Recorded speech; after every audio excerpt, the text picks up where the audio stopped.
Assalamualaikum warahmatullahi wabarakatuh. Perkenalkan, kami dari kelompok 6 yang beranggotakan saya sendiri, Indah Lestari, Dwi Sulistiawati, Fadila Rosanggraini, Faradila Sodik, dan Eki Tribimantoro.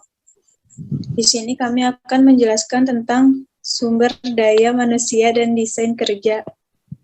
Pengertian sumber daya manusia merupakan serangkaian kegiatan pengelolaan dan pengorganisasian dari fungsi sumber daya manusia dalam rangka untuk mencapai tujuan organisasi secara efektif dan efisien.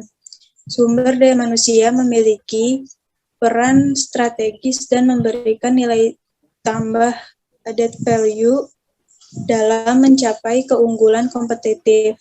Tujuan strategi sumber daya manusia adalah untuk mengelola tenaga kerja dan mendesain kerja sehingga orang yang dapat diberdayakan secara efektif dan efisien. Lanjut.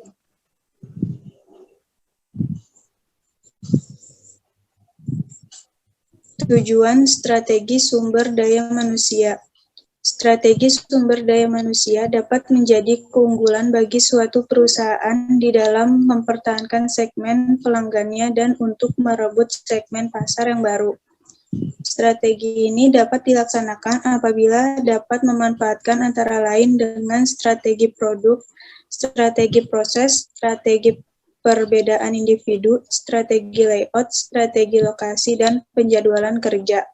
Semua strategi ini akan sangat tergantung pada strategi rekrutmen dan pengembangan sumber daya manusia. Selanjutnya akan dibacakan oleh Fadila Rosa. Selanjutnya, strategi sumber daya manusia, strategi produk, ada keahlian yang dibutuhkan, bakat yang dibutuhkan, keamanan kerja. Setelah itu ada analisis penyebab kecelakaan kerja. Yang pertama, sebab mekanis, perlengkapan peralatan, mesin, bahan-bahan, dan lingkungan kerja yang tidak berfungsi secara normal.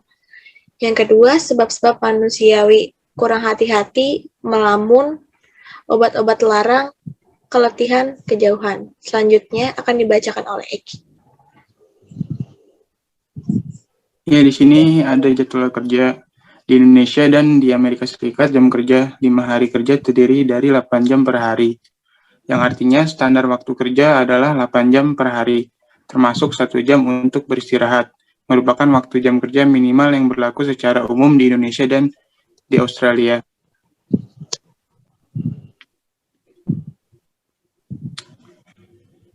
Secara manajemen, terdapat beberapa pendekatan sebagai berikut. Yang pertama itu, flex time merupakan sistem kerja dengan penentuan batas waktu bagi karyawan untuk menyelesaikan tugasnya.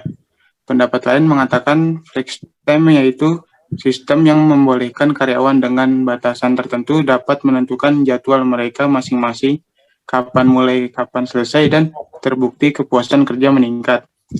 Yang kedua itu fleksibel, yaitu sebuah jadwal kerja yang berbeda dari jadwal normal, misalnya 10 jam kerja per hari selama 4 hari kerja per minggu, atau menerapkan shift kerja, yang artinya penjadwalan kerja yang diberlakukan fleksibel, apakah pada hari tertentu karyawan dapat bekerja di bawah standar waktu 8 jam kerja per hari, tetapi harus dikompensasi dengan hari-hari lain untuk memenuhi kumulatif hari kerja karyawan di dalam seminggu.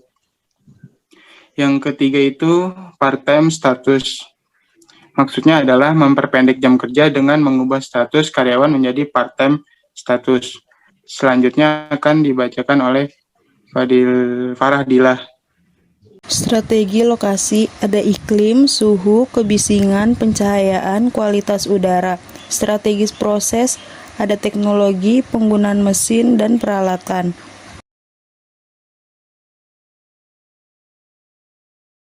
Perencanaan tenaga kerja. 1. Kestabilan tenaga kerja berkaitan dengan jumlah karyawan yang dipertahankan perusahaan atau organisasi. 2. Jadwal kerja. Contoh di Amerika, jadwal kerja standar 8 jam per hari, 5 hari per minggu. Desain kerja. spesialis pekerjaan, rotasi pekerjaan, komponen psikologis, tim yang mandiri, motivasi dan sistem intensif, ergonomi dan metode kerja, lingkungan kerja. Selanjutnya akan dibacakan oleh Dwi Sulis.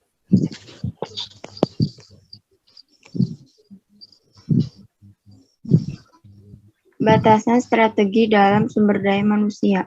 Ada berbagai batasan yang harus dipertimbangkan dalam membuat keputusan mengenai sumber daya manusia. Di antaranya adalah sebagai berikut.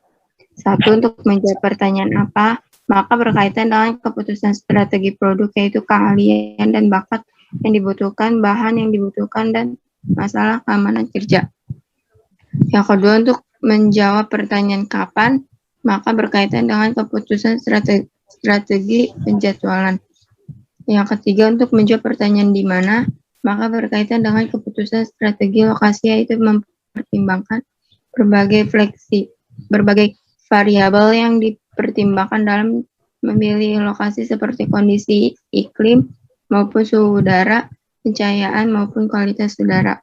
Yang keempat, untuk menjawab pertanyaan mengenai prosedur, maka berkaitan dengan keputusan strategi proses, yaitu mempertimbangkan teknologi, mesin, maupun keamanan. Yang kelima, untuk menjawab pertanyaan mengenai siapa, maka berkaitan dengan masalah perbedaan individu dari kemampuan fisik maupun mental serta intelektual. Yang keenam, untuk menjawab pertanyaan mengenai bagaimana, maka berkaitan dengan keputusan strategi layout tata letak sesuai dengan pilihan organisasi perusahaan.